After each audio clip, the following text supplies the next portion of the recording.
Hello dear students, learners and friends. Harappan civilisation chapter का ये second notes tutorial part है। जो टॉपिक हम यहाँ पढ़ रहे हैं इसका अगर आपको चैप्टर का एक्सप्लेनेशन पार्ट देखना है, जहाँ हमने लाइन बाय लाइन एक्सप्लेनेशन किया हुआ, तो उसका लिंक आपको वीडियो डिस्क्रिप्शन में मिल जाएगा। उसको देखकर तब इसे आप देखिए। टॉपिक है सब्सिस्टेंस स्ट्रेटजीज। वो अपना जीवन निर्वाह कैसे करते थे, means how did they lead the life, कैसे वो अपने को जीवित रख पाते थे, क्या खाते पीते थे। लेकिन सबसे पहले जो टॉपिक है वह है जोग्राफिकल डेवलपमेंट। जो हम पूरे चैप्टर में पढ़ रहे हैं वो है मैच्योर हड़प्पन कल्चर। और पिछले ट्यूटोरियल में हमने पढ़ा था किस प्रकार से जो अर्लियर और लेटर हड़प्पन कल्चर की भी हमने बात की थी, और रीजंस दोनों के सेम थे। यानी जो मैच्योर हड़प्पन कल्चर है वो भी emerge in regions previously inhabited by the early, वहाँ उभर कर आई उन क्षेत्रों में जहाँ पर अर्ली हड़प्पन कल्चर के लोग रहा करते थे। कल्चर क्या होता है हमने ऑलरेडी बताया हुआ है आपको पिछले ट्यूटोरियल में, और ये आपको मैप 1 एंड 2 में देखने को मिलेगा। तो हम मैप को ले लेते हैं। ये है मैप 1 और ये है मैप 2। अब देखिए ये जो पोर्शंस हैं आप देख रहे हैं, ये आपके अर्ली हड़प्पन कल्चर के साइट्स हैं। यहाँ पे बहुत ही कंजेस्टेड बस्तियाँ हैं, ज़्यादा संख्या है इनकी, मोर इन नंबर। लेकिन जब हम सेकंड मैप में देखते हैं जहाँ पे हम मैच्योर हड़प्पन कल्चर पढ़ेंगे, तो इसमें से काफ़ी कुछ खत्म हो गया, क्योंकि हमने पिछले ट्यूटोरियल में पढ़ा था कि इनमें एक ब्रेक देखने को मिलता है, अर्ली, मैच्योर और लेट हड़प्पन कल्चर। तो इन्हीं रीजन्स में ये भी हैं। अब जैसे उदाहरण के लिए यहाँ पे देखिए सुत का गैंडोर है, और यहाँ देखिए यहाँ तक फैला हुआ है। हाँ, कुछ नई बस्तियाँ भी मिली हैं। जैसे मान लीजिए यहाँ पे कुछ भी नहीं है, और यहाँ पे देखिए नागेश्वर है। यहाँ पे कुछ भी नहीं है, और देखिए यहाँ पे लोथल है, जो कि एक बंदरगाह था और न्यू डिस्कवरी में इसे शामिल करते हैं। और आपको याद है ना, हमने बताया था कि इसमें से कुछ आपको प्लेसेस याद रखनी है जो आपके मैप्स का जो सिलेबस है क्लास 12 का बोर्ड एग्जाम का, उसमें शामिल है। वो हमने पिछली बार आपको बताया था।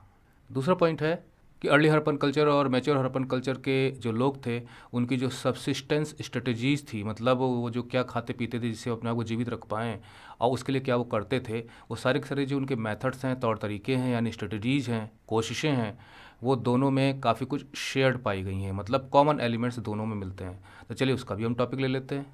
ये है आपका डाइटरी प्रैक्टिसेस। तो इसमें जो हड़प्पन्स लोग थे उनकी डाइवर्स डाइटरी प्रैक्टिसेस थी। मतलब क्या क्या खाते थे, उसमें प्लांट भी थे, प्रोडक्ट थे, और एनिमल प्रोडक्ट भी थे, और फिश यानी मैरीन प्रोडक्ट भी शामिल था। और जो आर्कियो बॉटनिस्ट्स होते हैं, देखिए यहाँ पर हम सिर्फ और सिर्फ आपको नोट्स ट्यूटोरियल पॉइंट दे रहे हैं। प्लीज़ डोंट एक्सपेक्ट कि मैं यहाँ भी इन चीज़ों को एक्सप्लेन करूँगा, क्योंकि फिर कोई मतलब नहीं रह जाएगा। How would you revise in A shorter period of time. तो आप प्लीज़ चैप्टर का जो एक्सप्लेनेशन पार्ट है ना, वो आप ज़रूर देखिए, और उसका लिंक मैं आपको पार्ट वाइज वीडियो के डिस्क्रिप्शन में दे देता हूँ। वहाँ से आप उसे प्लीज़ देख लीजिए। उसके बाद आप यहाँ पे आएंगे तो it will be so beneficial, so learning and so satisfying for you. तो please follow these guidance that I give you here. तब आपको ये नहीं सोचना पड़ेगा कि आर्कियो बॉटनिस्ट कौन होते हैं।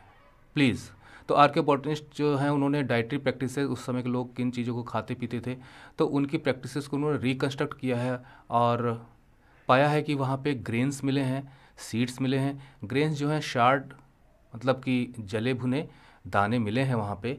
और ग्रेन्स जो मिले हैं हड़प्पन साइड में कौन कौन से हैं, वीट है, बार्ले है, मतलब जिसे हम जौ कहते हैं, लेंटल दाल, खासकर मूंग और मसूर की, चिकपी मिला है, और मतलब सफ़ेद चना जो होता है, सिसमी है, तेल जिसे हम कहते हैं मिलेट्स यानी बाजरा, जो गुजरात में मिला है, और राइस भी मिला है, लेकिन रिलेटिवली रेयर। राइस के बारे में मैंने आपको बताया था, और आपको याद रखना है आगे के लिए भी, कि सबसे पहले माना जाता था कि राइस शायद वहाँ पे लोग जानते नहीं थे, उसको उगाते ही नहीं थे।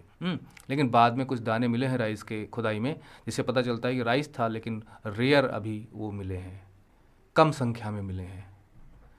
इसके अलावा एनिमल्स बोन्स मिली हैं, मतलब जो प्लांट वाला मामला तो ख़त्म हो गया, तो जानवरों को भी वो मीट के तौर पे इस्तेमाल करते थे, और वैसे डोमेस्टिकेट भी करते थे। तो जो कैटल हैं, जिन्हें हम मवेशी कहते हैं, शीप है, गोट है, बफेलो है, पिग है, तो ये डोमेस्टिकेशन के लिए यूज होते थे।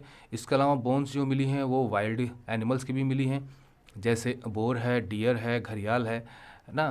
तो ये मीट के लिए यूज़ होते थे। लेकिन एक क्वेश्चन मार्क है कि लोग खुद इनको हंट करते थे, या अगर कोई दूसरी कम्युनिटी थी जो इनको हंट करती थी, और बाद में लोग जो है इनको इनसे खरीदते थे। मतलब देवर हंटेड और ट्रेडेड रिमेन्स अनसर्टेन।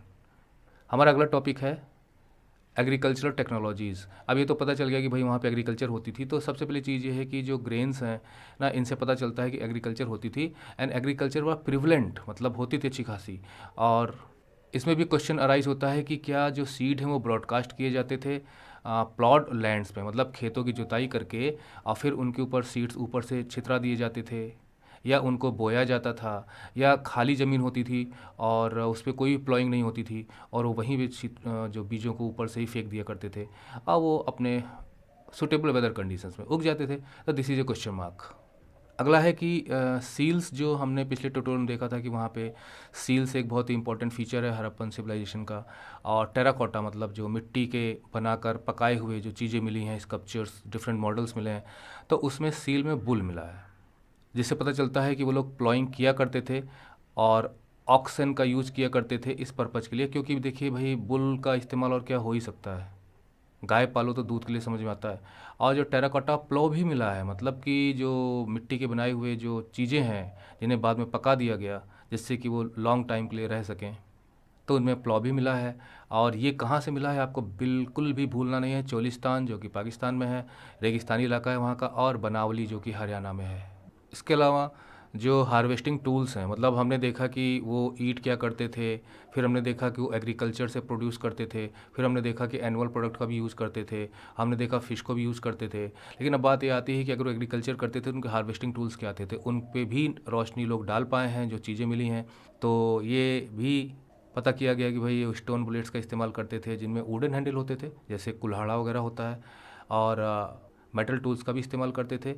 लेकिन ये भी एम्बिग्यूअस है, मतलब बहुत ही क्लियर नहीं है कि किन प्रकार के टूल्स का वो मोस्टली यूज़ करते थे। लेकिन मैंने आपको बताया था कि वो इनको भी यूज़ करते थे और मेटल टूल्स का भी यूज़ करते थे, but it is still uncertain.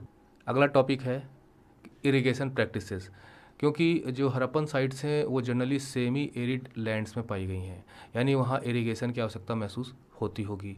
और एविडेंस मिले हैं कैनाल्स के। सौरतगुई जो अफ़गानिस्तान में है वहाँ पर इरिगेशन सिस्टम देखने को मिला है। हाँ, कैनाल्स जो हैं वो पंजाब और सिंध में नहीं पाई गई हैं, तो ये कॉन्ट्रास्ट आपको याद रखना है। शायद वहाँ पे कैनाल्स जो हैं वो इसलिए नहीं पाई गई हैं, रही होंगी क्योंकि वहाँ पे सिल्टेशन हो गया होगा, मतलब वो भट गई होंगी समय के साथ साथ। और दूसरा यह है कि वेल भी इस्तेमाल किए जाते थे इरिगेशन प्रैक्टिसेस के लिए, ऐसा भी हैज़ कम टू नॉलेज। और धोलावीरा में जो कि गुजरात में है वहाँ पे रिजर्वायर भी मिला है जिसकी इमेज वगैरह हम सब देख चुके हैं, और ये शायद वाटर स्टोर करने के काम आता था और फिर उससे सिंचाई के लिए हम यूज़ करते थे, एग्रीकल्चर के लिए यूज़ करते थे। तो इरिगेशन सिस्टम है कैनाल्स एंड वेल्स। तो ये नोट्स ट्यूटोरियल यहीं खत्म होता है। अगला जो हमारा टॉपिक होगा थर्ड पार्ट का, वो है मोहनजोदारो के बारे में पढ़ेंगे, वो भी बहुत ज़्यादा इंटरेस्टिंग है। तो ending the tutorial here, bye bye, study well and take care.